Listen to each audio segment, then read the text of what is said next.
گزشتہ 2 دہائیوں سے آم کے درخت مختلف قسم کی بیماریوں کا شکار ہو کر سوکھ کر ختم ہو جاتے تھے، جس کی بنیادی وجہ جڑوں میں بیکٹیریا اور فنگس سے پیدا ہونے والی مختلف بیماریاں شامل ہیں، جس سے جڑیں گل سڑ جاتی تھیں اور پانی اور خوراک پودے کو صحیح طور پر میسر نہیں کر سکتیں، جس سے پودا کمزور ہو کر سوکھ جاتا ہے۔ ان بیماریوں کا شکار سب سے پہلے شیشم کے درخت ہوئے اور 90 کی دہائی میں ٹرنچ ٹیکنالوجی پر پہلا تجربہ پروفیسر ڈاکٹر محمد یوسف نے کیا، جس سے شیشم کے درخت صحت یاب ہوئے۔ اب ہم اس ٹیکنالوجی کے طریقہ کار کو بتاتے ہیں۔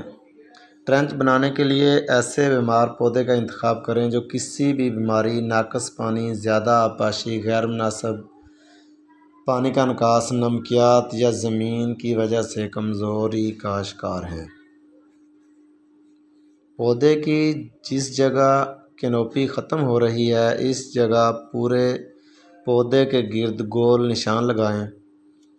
اب اس نشان پر 18 انچ چوڑی اور 30 انچ گہری ٹرنچ بنائیں۔ ٹرنچ بناتے وقت خیال رہے کہ اس میں سے نکلنے والی مٹی کو آپ نے کینوپی کے اندر ڈالنا ہے۔